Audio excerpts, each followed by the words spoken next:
How much did Harry and Meghan forget to declare on their latest tax return? Well, I can tell you the figure is actually $4 million.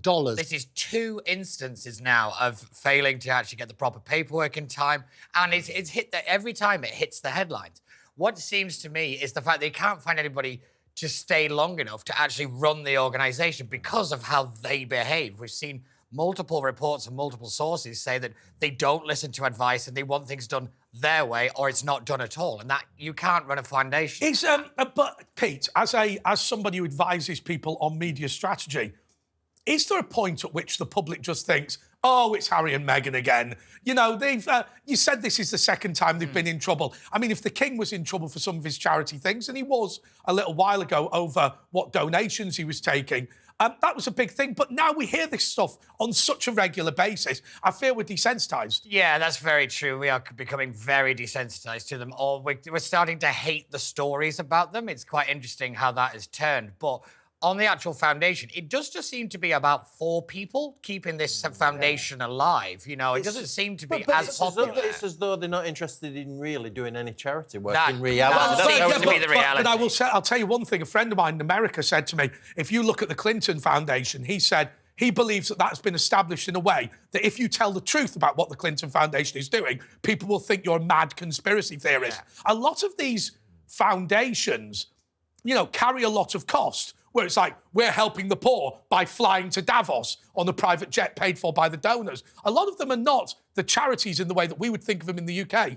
Yeah. I'm going to say I think charity is probably the wrong word to use for foundation, and we should make that distinction. I mean, Hillary was taking money from the Saudis at the same time as she was the foreign secretary, what they call Secretary of State. Sure, and didn't she use the foundation to pay for Chelsea Clinton's wedding? She did? Yeah, if I remember correctly. So her private jets were all paid for. I bet Harry and Meghan's are as well. I genuinely wouldn't surprise me if I actually... set up a Danczuk Foundation, actually. Have you? I might do.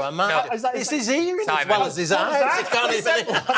Simon, we set up one for you right now. Let me stick up Harry. No, can I just tell you one thing, Simon? Look, when you set up a charity for people in the distressed circumstance, that's to help you. You're not supposed to be the boss of it. You're supposed to be the one who's helped by it. Yeah. I have to say, always in defence, and I will try and put this on, I do know people very close to Meghan. Oh, it's because she gave me that jam. Tell them about the jam. No, it's not just the jam, but also a lovely lady, that's Spencer, and that's her name. And she basically, that's the surname. And she was in one of her co-hosts, so if you like, a co-guest, if you like, a star in the Netflix series Suits. Do you remember that? And she was wonderful. And basically what she was sort of saying is, look, she's a great person on that sort of basis. And this is... Hang on a second. Yes. Look, I know Lord Ali gave you the glasses, but I've worked out why there's 2 cups there. It's not because you're going blind. It's because you've got notes. Look at that. No, I'm preempting. Look at what is that? You've got the questions. What are you doing? No. Take it off him. It's not acceptable. It's not acceptable. You paid no. IRS is waiting. The next tax return is due November 2021. I did my which research. makes us go, Archie, you're not meant to know what the question is. I don't know what the It's a quiz. I predicted what's happened. Here we go. I've won. No, the reality is... That's right. Can I just stop this quiz for a minute? Has anyone else got any notes? Right, have you got... He's got notes. He's got notes. I was going to say, and I was checking the text, because they watch this goes out live. Abigail Spencer is her name, and she's the co-star in Suits. And I had a lovely lunch with her and Rick Astley in Cannes. That's the most random group of people I've ever heard. Where are we going with this? I'll tell you what, that'll stop the traffic in Beijing, won't it? Abigail Spencer, Rick Astley. No, they're brilliant. Never going to let you down. I can work on that sort of basis. Let me tell you something. Your qualifications ought to be more than just having lunch with Rick Astley, however unpleasant that might have been. It wasn't unpleasant. It was a glorious moment in Cannes. I'll be there in a couple of weeks' time as well. Hosting the Drama Awards is what I do. OK, so how much did Harry and Meghan forget to declare? Well, they didn't probably do someone underling, but it was $4 million. It was the Archwell Foundation and their charity, and it may come out in November. $4 million is the correct answer. OK, so the next question is to Simon. Labour MP Rosie Duffield has quit the party, saying Keir Starmer has a problem with whom? With women. That's what she said. She's done this resignation letter, and if you haven't seen it already, Brilliant. it's a fantastic letter. One of the brutal. best. It is brutal. Calls Starmer greedy. Yeah. Really goes for him. Sounds better than a northern accent, doesn't it? It sounds greedy. That's a proper English accent, Yes, I'll have you know, Come with Andrew. subtitles. So he's, she's had a go at him properly, resigned from the And Labour just to be Party. clear, Keir Starmer is the Prime Minister at time of recording. Oh, is that... At this moment in time. Poor Keir. What we do know is that Rosie Duffield, Labour MP for Canterbury, she's resigned from the party. And she's also said that he has a problem with women because it's the lads in charge. Yes. But this is a real gender problem for. No, but hang Keir, on a full second. stop. He's got Angela Rayner. Has he? Well, she's not really in the inner circle. This is the thing a lot of people don't understand. She's just the pet that they keep around. She's the working class one. She's the token. Yeah. She's the mascot. But I was going to say, if Labour want to win the next general election, Rosie Duffield should be the leader. Oh, Rosie's fantastic. I tell you right now, she has taken a very firm stance on the gender. I think, and I've predicted this, Starmer will be gone within 12 months. I think he's already gone by the time we air. I think you're working on that. By the way, can I say best production ever? But I won't say that. You work on this sort of premise. The reality is that Rosie made a very good point. A lot of people are saying there should be a by-election, and I make the point that Lord Ali could probably buy that election as well, just to help Starmer out. I want to ask all of you this. Look, I'm not going to make any disparaging comments about anyone, but one of the things that strikes me about this Labour government is it's risen without trace. Yes. Right? Nobody has been properly looked at. None of the policies have been properly vetted. The general election was a joke and a waste of time. And actually, I think there's going to be a lot of problems that come up from this. Let's just say about the donations, whether it be the Arsenal box or whatever, or any of the other allegations that are flying around at the moment. The reality is, Pete, that general election did not represent the vetting of either the people or the policies of the Labour Party. No, it didn't. But the reason for that is the slow-moving car crash of the Conservatives and the rise of reform. That is genuinely why nobody bothered to look at the Labour Party, because it was such a foregone conclusion. Yeah. Because the reality is the public aren't ideological. They want competency, and the Labour Party at the time looked the most competent pair of hands. That's why they won. I'll tell you the big problem with the election as well is that the Liberal Democrats, they got 12% of the votes and ended up with 72 seats.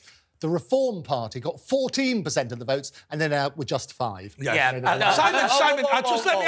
let me just ask this, Simon. But back to Rosie Duffield for a second, because you were one of her colleagues for a period of time. She liked you. I always remember her, and I'm not surprised by the answer you've just given women. She really was castigated by the. Well, I wouldn't call it the Labour Party, the Islington elite, for her views that women cannot have penises. Exactly. Now, presumably, you're in the same boat as her. How bad was that bullying of Rosie Duffield? Oh, no, absolutely. And she was completely neglected by the leadership. They let her get attacked left, right and centre. And Starmer himself struggled to define what a woman was. So clearly wasn't on her side. He was on the side of those that were bullying her. You know what a woman is. That's been one of your big problems. Yeah, no, absolutely. Well, before we do, but I don't want to focus too much on Starmer's Arsenal box. Yay. But thank you. But it's quite clear. It's quite clear in that letter from Rosa that the problem is with Starmer rising to the top of the party so quickly. Yeah. And nobody really scrutinised. I have to say, that's the biggest problem. Starmer's Arsenal box is the finest. And let's be clear, the censors can't complain because it is an executive box at a football club called Arsenal. That's what I was referring to. Can I just take it one step further? I actually think Keir Starmer condoned the bullying, because if you remember, Matthew Doyle, the Director of Communications for Starmer, actively briefed against Rosie Duffield to the press. He was caught on tape. And he didn't fire him. So that's either he condoned it or he does not control his office. That's it. It's one or the other. It will forever haunt Keir Starmer, however, when they ask him, women can't have penises. And his response was, well, they can have mine. And I think Anyway, we are going to have to move on because otherwise we're going to end up in court. Simon, Rosie Duffield, what did she say Keir Starmer has a problem with? Women. It is absolutely right. Now, Labour is preparing to stop prosecutions for people who don't pay what? It is the TV license. Oh, I thought it was for Arsenal tickets. Oh, well, yeah. Actually, I think it's you don't pay for anything. Yeah, Seems to be the thing, yeah. Don't pay for glasses. Now, let's be Hey, clear. come on. Yeah, I'm calling it the... Eborn did not pay for those I glasses. didn't. I won't take them off. But No, you're you get working your on that money sort of back. basis. These were given to me as I came in here. They Oh, said, you're that's too what Starmer horrifying. says. Too horrifying for even the audience at woke. So But, Another freebie. No, so actually, this is quite an interesting story. That Yes. the Labour Party have said that because it disproportionately affects women. Not that the TV licence is wrong or outdated or, even Tim Davie laughed at a select committee meeting saying, I don't know how we're getting away with this. That is a direct quote from him. They've got rid of it because it affects women and they want to review the gender disparities and all this stuff. It is... So it's just to be clear on what this is about women, because people think, well, how women... So yes, yeah. when they prosecute... Actually, Yes. Andrew can help us with this because it is a legal thing. Thank you. When they prosecute, it is the person that opens the door that they prosecute. And so what happens is the husband very often doesn't buy the TV licence, but it's the wife that answers the door and admits it. That's right. Therefore, they prosecute women rather than men. Yeah, and there's two stages to this. I, as you know, I do the Royal Television Society podcast. We interview the great and the good from the BBC and the justification for the licence fee. But the point is this: How many of the great and the good are in prison at the moment? all of them. But there's no room. They're letting them out early. And the reality is this: is that you don't get prosecuted for that. You get prosecuted if you don't pay the fine. So there's an extra step in there. Right. So the criminality is not paying it. It basically you then get a fine. If you don't pay that fine, that then becomes a criminal offence. So we need to look at that. So I feel an extra really step. strongly about this in all seriousness. Yes. Most regressive tax we have in Yes. this country. It really Whether is. you're rich or poor, you have to pay the same amount.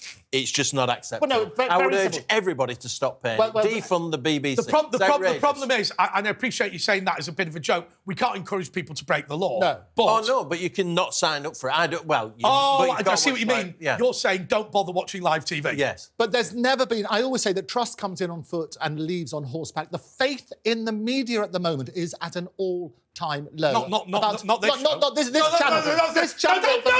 Don't. Come on. Right. Faith in media other than this show. Other than woke, but my favourite four-letter word other than the other one. It's got to be... I hate you. The reality is this, however. And I'll lend you those glasses. You did lend these are yours, they don't fit. The reality is this: we need an independent media who can hold people's feet to the fire. Whether the BBC is independent or not is a different question, but we do need media that holds people's feet to the fire. That has to be financed somewhere. So the question is not, do we need the licence fee? The question is, do we need the BBC? Why- And if so, how do we finance it? Why- Why raise Pete- money in a different way? It's as Pete, simple as that. why is the Labour Party doing this? I mean, I know the excuse is women, but they have been belligerently supporting the BBC for years.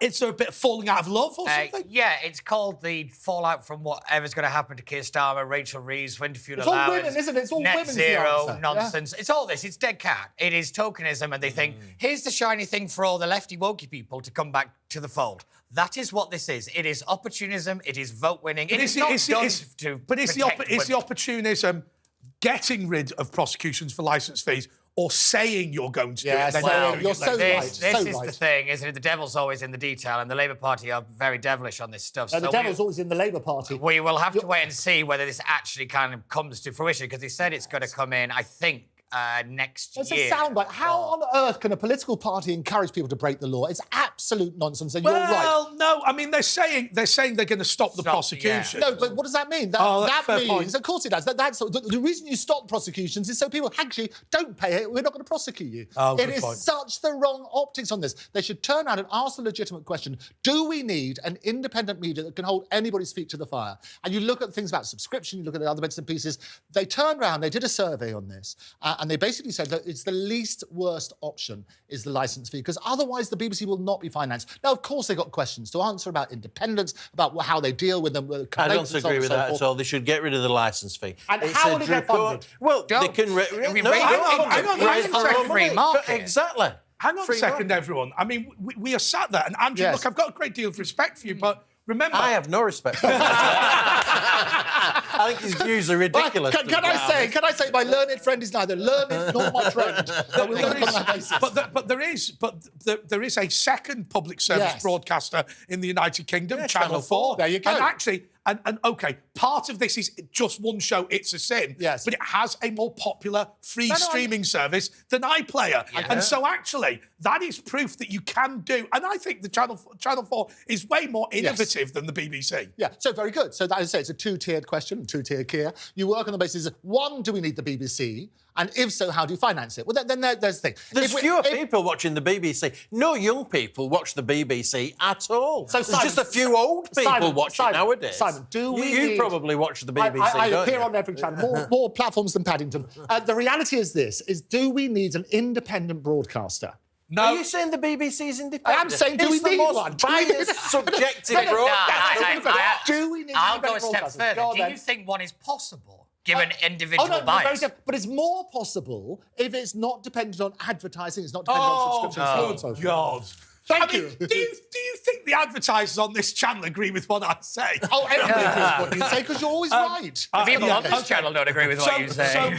By the way, I know I've disagreed with you on a lot of things, but Yes. you make an excellent point. Thank you. If the government stands up and says we're going to stop prosecuting Yeah. people for not paying the licence is a fee, good point. they are effectively They are. encouraging you Sue the to break the government. law. Sue the government. What you that's have to do is I say. abolish the licence fee. Anyway, Abolish the Pete, government. I Yes. think I will re-ask the question, but there's no point really. Labour is preparing to stop prosecutions for people who don't do what? Pay their TV licence. Is absolutely correct. That was The Woke That Was. Continues after the break. That was The Woke That Was with Andre Walker. Andrew, the Yes. Ministry of Justice has apologised for accidentally releasing how many prisoners? Well, I reckon it's less than Heinz 57. I reckon it's 37 prisoners. 37. 37. No, it's basically 37 plus VAT. You work on that sort of basis. And it was done by mistake. They need to get rid of people early. Normally what happens in the justice system is after you've done 50% of your time, 5-0, they let you out. Because there's an overcrowding in the prison situation as well, they've now brought that down to 40%. So basically, once you've done 40% of your time, you're let off. What's happened, because of the old justice system, some people were convicted and sentenced under an old law. 37 people have been let out incorrectly. I have to say, we were talking to David Shipley, who produced Brexit the movie and was later convicted of fraud. The two things are unrelated. But he said it's not uncommon in Wandsworth Prison, where he was, for them to be told they have to release John Jones and then release the wrong John Jones. Yeah, well, I'm not surprised. Too many John Joneses in prison, but not that one, defamation laws. You had to be so careful. And the reality is that, of course, errors are going to happen. But actually, you think of how big the population is. 37 is not that many. Of course, errors are going to happen, Pete. My favourite story is the fraudster, and if you don't believe this, you can Google it because it's true. He set up www.court-service.org.uk, whereas it's court-service.gov.uk, sent an email to the governor of Wandsworth Prison to have himself released. He got a little smartphone in the prison, established the website, and then emailed in. Yeah. And did they release him? They did release him. That is incredible. Can I just say, though, there is a very serious side to this, that actually, potentially, some very dangerous people were let out. They were let out. But my thing is, who got fired for this? No one. Nobody has been held. And do you know Really what the good Labour Party did? This was the Tories' fault. No, it wasn't. No, they blamed women. That's what the Labour Party did. Wait, let me make this point. They blamed Rosie Duffield. Let me make this point. This list was drawn up by the Labour Party. Yes. It was done, by The Labour government. by the Labour government, and somebody there has to take responsibility. This is a resignation issue. Of course it is. And where is it? Where is it? It's a firing from the civil service and a resignation Absolutely. from the It's a real government. Firing from the civil service, Pete, I'm just going to repeat back something that you said to me. The only way to get fired from the civil service is misgendering someone. That's basic competence. That is arguably the most famous thing I've ever said. Some of these 37 were on restraining orders. Yes. So all the victims had to be contacted. And 5 of the 37 still haven't been found. No, I know. They're still out and about. They're waiting to be guests Outrageous. in the studio. They're coming on later. The reality is this, however. You talk about fraud.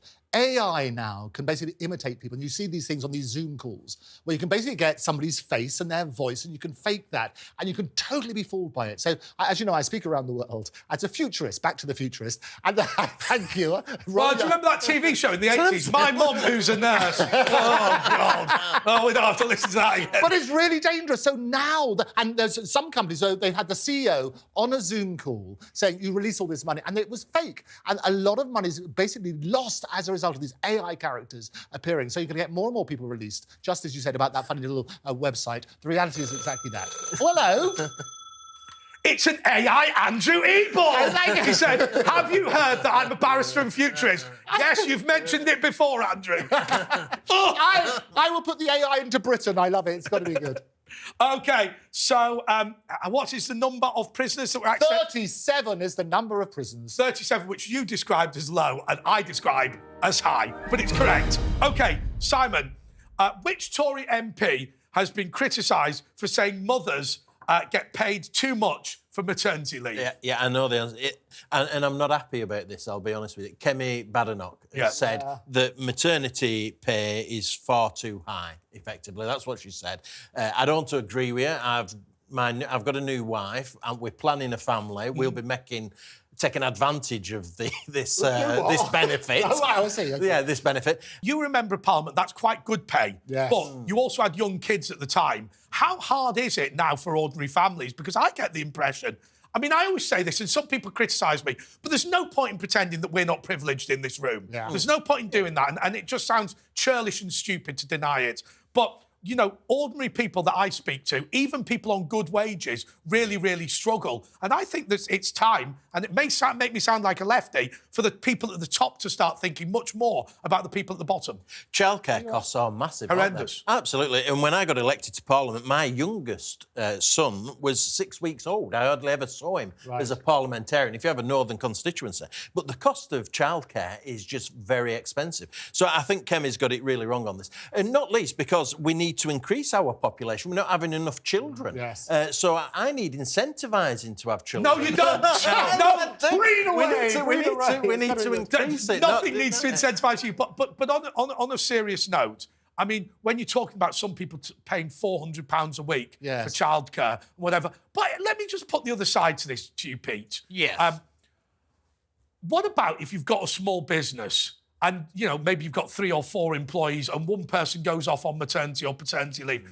If Badenoch has a defence, that's what she's talking about. Yeah, so this is the thing. Yet again, Kemi Badenoch has been taken out of context. This happens an awful lot to this woman, and I'll get to the politics of it in a second. But basically what she said, she just made a very sloppy comment about the redistribution of wealth and of taxes are actually moving money from one person to another, and is that fair? She's trying to kind of open a broad conversation about taxation on the wrong issue. Right. However, for the politics of this, it has sank her chances as leader. She's already... Do you think so? Oh, 100%. If you look You at... wait till the revelations that come out about the others. But what about okay, this, Pete? I am Pete, literally Pete, I don't want to sound like a statist lefty, but isn't there an argument, if you like, to spread the risk of maternity cover, of it being paid for out of taxes? Because what that means is, it means no individual business gets hit if they are small. Yeah. Now, look, I'm not a big fan of the state, I'm not a big fan of taxation, but it would seem to me that that would almost make it an insurance policy. All the Tory candidates have kind of come out against her on this particular principle. Now, I have actually just got back from Tory conference. That's why I look like this. I'm wonder what the exhausted. smell was. Exactly the same. I know, yes. I just look like everybody else now, but it was a really weird conference. There was a bit of a Rishi love-in at one point. Really? Oh, his speech was fantastic, wasn't it? It was actually not I was that live on air. bad. They cut away from me when he made his speech. Again, it was all about you, Andrew. No, of course it was. But no, it was a very strange conference. It's the first one I've ever been to where we've been out of power. Yes. But this whole like blue on blue sniping at each other, not It's really. not good. It's not a good It's look. not- No, but it's not non-existent. But It's non-existent. is there an argument, which I've seen people say on the TV, that the sword of Damocles no longer hangs over the Tory party? And actually, they relieved the elections over. And so there was a debate about whether the conference was positive. If I'd have been there and I was a Tory, I'd be fairly positive. The reason is you've got rid of Sunak. The reason is the sword of Damocles is no longer hanging over. The chop has happened. But also, you cannot get away from the fact that Labour's appalling performance Yeah. in the past few weeks makes the Conservative Party competitive, even with 120 I mean, MPs. if you actually look at the last 3 weeks of Westminster voting intention, the Tories have gone up without any policies and without a leader. I'm very much in favour of just staying where we are, if I'm being honest. We seem to be much better without anybody What was it like? I know this sounds silly, but I'm a bit of a political geek. Yeah. What was it like on the ground, with the many activists? What was it like? Yeah. You must know a lot of the people. So, Pete, let me just ask you this very specifically. You hang around with a lot of the people who were MPs from 2019 to 2024, and a lot of their staff. They're all on the dole now and struggling to get jobs. Yeah. What was it like talking to them? The staff have done better than the MPs. I won't that's lie. not uncommon. They're not uncommon, and I think Jonathan Gullis has said he's struggled to get an interview. Really? Yeah, he did. As a teacher? He said it on Times Radio, if I remember rightly. Yes. But, Yes. yeah, I have to admit, the MPs not very happy, still very miffed, because obviously they called the election early, lost out on money, houses, and financial constraints. But to be honest, there was a lot of young activists. That was one thing that always struck me, and it has for the last 2 or 3 conferences. I think this was like my 13th or 14th one now, but that was quite interesting. This is the bit that people forget. I'm a former staffer, and there's a former MP that obviously I worked for. It's not uncommon to be in this position where me as the staffer are doing better than the Member of Parliament, simply because it's appallingly difficult. The unemployment rate amongst former MPs is enormous, isn't it? Yes. There's nothing worse, but there's nothing more ex than being an ex-MP. Yes. That's what they say. Yeah. And Gullis, you're exactly right, said recently that he can't get a job. He's just fallen out of Parliament. I saw a guy who lost in 1997 who'd been a former minister. Right. He was an accountant and he was a minister for further education or secondary education, and he wanted to be a high school bursar and couldn't get an interview. Really? Yeah. But they do absolutely. reality shows now, don't they? You've got to. Well, there's only a few of them, so there's very few Simon Danczuks who are known backbenchers. There's not many of them. Very few. absolutely. And realistically, unless you get on a select committee or you become a minister, realistically, your I'll tell you chances what, drop I'll tell you through what the Paul floor. Scully told me, which I thought was really, really interesting. Ex-Minister for London. That's right. Yes. So he said that obviously the fact that he wrote the online safety bill was something that was of interest. But he said what was interesting about being an ex-MP is that they don't see you as having 24 years in the Commons. They see you as having 1 year's experience in the Commons 24 times over. Right. And he said, actually, having been... the longer you're an MP, the harder it is to get a job. But being a government minister is useful. But I thought, he said, the other thing is there are loads of people who now are 50, say, Yes. and actually they're being classified as having the experience of a 25-year-old. That is 1 year in Parliament and a superfluous 23 years. And so, of course, when they want 100,000 a year, people are saying, actually, really, you're more worth 27. The clever people are those who get the sultans of spin around them, the PR agents, because I can tell you, I know lots of agents who are always asking me to put them in touch with former politicians or former MPs, because they are brilliant fodder for TV shows. They're brilliant fodder for basically presenting a lot of programmes. If they're eloquent and so on and so forth, and controversial, that's what you need. So you need a PR machine around you. And so the reality is, you look at Boris, fantastic, look at Tony Blair, the millions that they own afterwards. They reckon Boris is the first person to reduce his earnings potential by being Prime Minister. Oh, no, he did. And actually, there are probably a few of them. Most people actually come from business, and Sunak would have been the same. No. He didn't What I take mean salary. is after he left office. Oh, right. So Boris, having been former Foreign Secretary and former Mayor of London, commanded a huge amount, but having been the Prime Minister during Partygate and whatever, has reduced it. That was The Woke That Was. Continues after the break. That was The Woke That Was with Andre Walker. So, Pete, your question is, how many illegal immigrants have been exposed as claiming they were children this year? It is a staggering 1,317 already. Wow. That is absolutely criminal. And I want somebody to explain to me why these people are still in the country. Well, I will tell you something. I know of head teachers and teachers who really struggle with this, because just to explain to our audience, because they might be slightly confused by this, if you claim to be under the age of 18 when you come in as a legal migrant, until we can prove otherwise, you are assumed to be under 18 and sent to a child's foster carer and indeed sent to school. Now, we have seen some people who are over 6 foot with massive beards claiming to be 14. Now, there is, remember, child protection. Lovely girl. There is a child lovely girl, yeah, absolutely. There is a child protection issue here. So the schools have to have these people, these children, separated out, which once again costs them money. It's staggering, but we do have to bring up the issue of Tom Roberts, and I don't know if you guys remember, this was the aspiring Marine who was slain by an Afghan asylum seeker who pretended to be a 14-year-old child. He had been kicked out of 2 other countries accused of murder, and yet was given, he pretended to be a child and was settled here. And he went out and he killed a guy. Yeah. And, you know, the establishment essentially said that his death didn't matter. There was no inquest at all. And I thought it's just been left. Just one second. I thought that was absolutely disgusting and foul. I do not understand why somebody who is found out to have done this has been given a 29-year prison sentence here in the UK. Why is he still here? He lied. He killed somebody. Kick him out. I don't understand why he's here. Amen to that, brother. Am I the only one? You called him brother, otherwise we would have been with you. I know, yeah. This is woke. You can't call him brother. It's extraordinary, though, isn't it, Pete? I mean, I'll give you a bonus point if you can tell me when there was a load of Syrian refugees that were all pictured in the papers, and they all looked like they were about 40. And if you can give me the official reason why they looked so old, according to the government at the time. Oh, is this something to do with, like, the stress of the travel or something? Correct. Yeah. The stress of being in a war zone made these children look like they were 40. Yeah, but if I actually go all the way back to when the first kids came over, and that was when Theresa May was Prime Minister, if this had been some little kid whose backpack was bigger than him, holding onto somebody's hand, the entire conversation about immigration and refugees and asylum seekers would have been radically different. But because a couple were found out to have lied or cheated their way into the system, it corrupted the conversation. The problem was, it was essentially a technicality. Do you know, I had a friend of mine who got into a lot of trouble in South Africa because he got into a fight and went a bit too far. But it was on his 18th birthday night, and it was 15 minutes before he turned 18. So on that technicality, he was an underage child. Yeah. But we're not talking about the kinder transport here. No.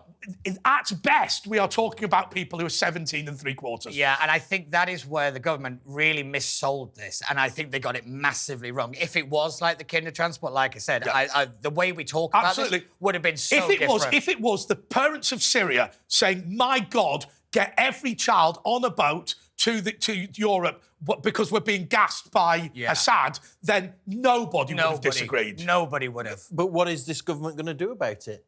Absolutely nothing. Yeah. So you've hundreds upon hundreds of illegal immigrants coming here, lying to try and stay here, and not a single one will be removed from the country. And Simon, what about the chief executive of Kent County Council, who said at one point he had no places for local children in Kent who wanted to transfer schools or might move into the area because of the number of asylum seeker children. Now, let's be clear, the vast majority of these people are going to be in the southeast of England. Yes. So it will be places like Kent. Yes. It won't necessarily be the Highlands and Islands Council in Scotland that have to take them. Playing devil's advocate for a moment, which I always like to do. OK, well, that's my job. But the reality is this. It's better to make the assumption that somebody needs protection as a child and then disprove that, rather than just those who are abusing the system. You're absolutely right. You need to call out the abuse of the system. But just imagine if you are a child and you're treated as an adult. But that would be far worse. But isn't there a problem with some of your colleagues, or at least the allegation against some of your colleagues in the legal profession, who, because of their own political desire to have uncontrolled immigration, have been accused of going to northern France and telling people what to say in order to be wrongly qualified as a child? Yeah, it's rather like the government turning around and saying, don't worry about paying your licence fee because we're not going to prosecute you. You're absolutely right. If people abuse the system, we need to call out that abuse. What I like to think about are the safeguards. The reason there are safeguards in there is you think about people are presumed innocent until proven guilty. Yeah, but Andrew, and I'm not trying to be overly sycophantic here, but you are somebody who wants to behave in a responsible fashion. A lot of this immigration problem, it seems to me, is people within the legal profession who have a political desire to have uncontrolled immigration and are using abusing their position in the legal profession. As always. A political desire, a financial desire. The legal system, it's on an industrial scale. I feel so strongly about this. So many lawyers making so many lawyers making too much money out of an antiquated, Pete, is it fair? illegal immigration system. Pete, is it fair to say there's a professional standards issue in the legal profession? I think there is, but I think you could actually cut the problem out if you tackle the actual initial interviews that are given to these people as soon as they kind of get here and at the asylum claim. You make the rules stricter. So, for example, if you don't want to answer a question, you aren't forced to answer a question. If you lie, it is not held against your claim. Yes. These rules were put out there. They were leaked from the Home Office. And the important point is this: justice is blind. That's why I wear the glasses. I thank you. But the reality is this, and anybody who abuses the system should be called out. You're absolutely right on that. But the reason there are safeguards in place, and you need, just in the same way as there's a presumption of innocence, there should be a presumption to safeguard. But Andrew, those with all due respect, you've repeated that a number of times, and Yes. our argument is not against safeguards. Our argument is that the system relies on the professional standards of the legal profession, and those professional standards are being booted in the bin. So and the reality is, there was one Phil Schreiner lying about British soldiers. There are hundreds and hundreds and hundreds of lawyers who do nothing else than take clients that they know are not entitled to be in the United Kingdom and waste time on the taxpayers' expense. A great point. Those lawyers are not in the room. What I would say is that, and I repeat the point, is that you should call out those lawyers. If they're abusing the system... I'm good with that. No, but abuser... But you should have a system that doesn't allow the lead lawyers to make so much money out of it. And that's the point I make. You can appeal and appeal and appeal. And I'll give you a good practical example. Those that committed the crimes in the Rochdale grooming scandal, I did all I possibly could to get them deported. Right. And they could be deported, legally could be deported, and they're still in this country. And time after, they get legal aid, and lawyers are making a stack of money out of it. That's totally appalling. What happens is, time after time, there's these torturous legal challenges. Dozens and dozens and dozens of... The Home Office are hopeless, but what's happening is we are empowering lawyers who are brilliant at their jobs, professionally trained, and we're paying them in order to destroy the system. But are they abusing the system, or are they complying with the system? Because everybody's entitled to a fair trial. Imagine now I'm accused of murder, and you sit there and you go, right, we're not going to mount a sensible defence. What we're going to do is we're going to file as many motions to the court as possible, come up with as many loopholes as possible to avoid the question ever being asked. Let me be because we're not saying that the case is being heard properly. We're being told that the case is being derailed by torturous and vexatious claims. It's a perfect opportunity to clarify this, because so many people get it wrong.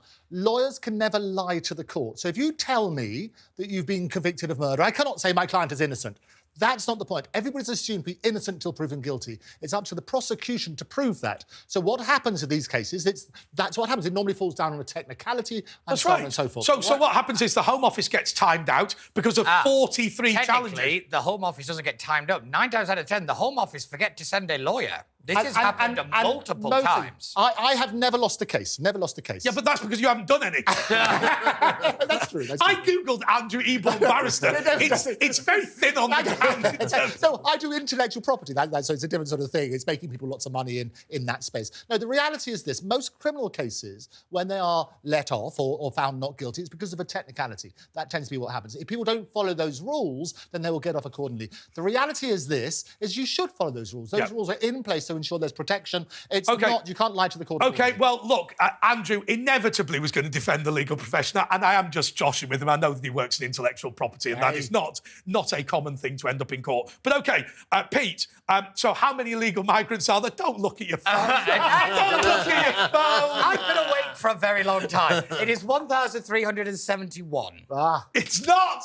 It's 1,317. I haven't got my glasses. Now, let's just be clear. There have been allegations made against this quiz. It's not as competitive as perhaps we present to the public. But I'd like to say that Peter's now got a question There you go. It's between me and you. Can I just remind everybody at the beginning that I made a prediction? There we go. Thank you very much. He's holding up a copy of The Sun saying, I've won. OK, so I can't believe you got it wrong.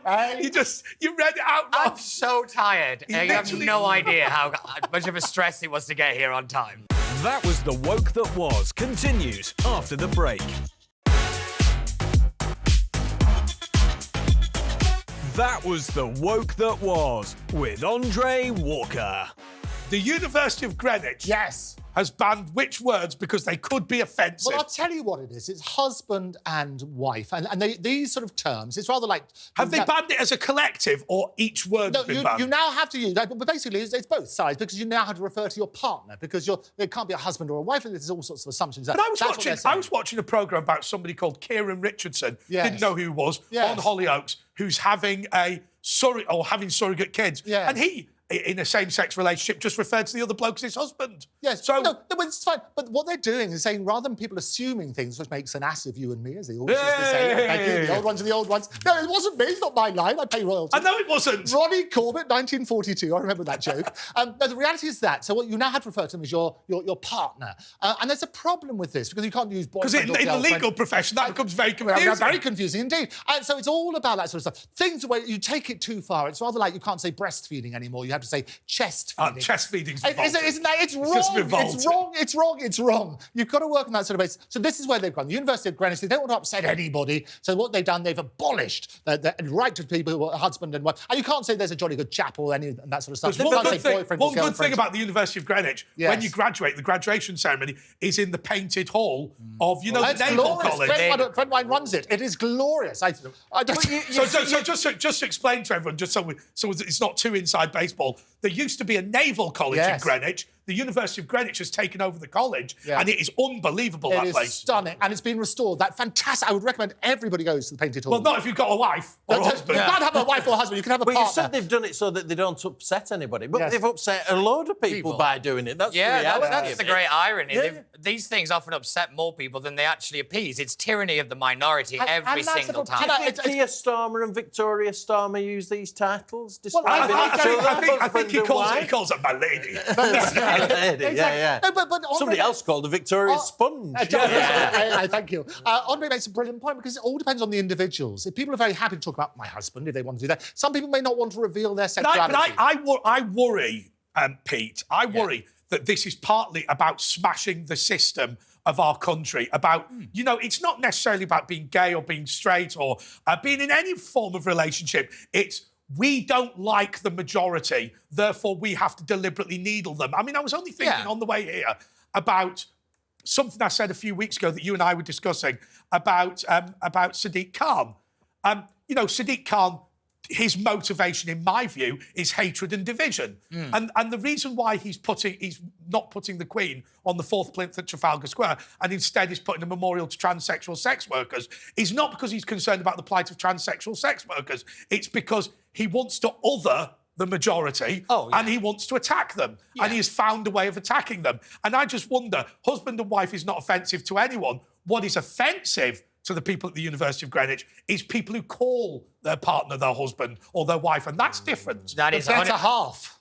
Yes, and you are 100% correct. This is about the breakup of the nuclear family, kind of the traditional man-wife bond, that has been, the binding of British society for a very, very long time. Now, we have expanded it, and some people don't even like the fact we expanded it. No. And they would use the term gay marriage, and that's a whole other debate. But that is exactly what this is. This is about attacking traditional institutions to break them down, to rebuild them as something new. But that new thing is, without kind of the structure and the reality behind it. That's the danger of it. I couldn't get the answer to this question without talking to you about that, Simon, because it's your people that are the enemy, aren't they? Because, you started off on the board of the North West Labour Party, went to Lancaster University. Your background, if you like, as a representative of the ordinary backbone of this country, what we now stupidly call the white working class, your credentials are bomb-proof, but that makes you the enemy. And these types of phrases are what working people commonly use, husband and wives. Yes. You know, and yet now we're being told we can't use it. You know, it's just not acceptable. It's completely not acceptable. And the other thing which is not acceptable, they've also, in that guideline, they've turned around and said you cannot use the phrase minority group. Yeah. Because that's also supposed to be offensive. Yeah. And on that sort of Okay, thing. Andrew, so what has the University of Greenwich banned? Well, husband and wife and common sense. That is absolutely correct. Now, we just wanted to ask one final question, but it's the buzzer round, so you've got to go buzz and then answer. And the first person to go buzz and then answer wins. In his new book, Boris Johnson has revealed that he planned to invade Wales. Holland! The Netherlands! Oh, Holland, it's right, the same. right. No, it's Okay, not. we're going to have a It's Stewards' a region. inquiry phone. Stewards' inquiry. Come on. Come on, Stewards' inquiry. Come on. Do we give it to Danczuk because the Netherlands is commonly known as Holland? No. Yes. My husband- Okay. Yes. So, congratulations. Pass me that newspaper. Come on. Congratulations to Simon Danczuk, who's won the quiz. Congratulations to Pete for his first ever wrong answer Well, in it his had to entire happen career. eventually. He has spent over a year working on the show. So thank you so much to Pete Barnes. Thank you so much to Andrew Eborn. Thank you for coming in despite the fact that you are not very well today with your eyes. And congratulations to Simon Danczuk. Until next time, goodbye.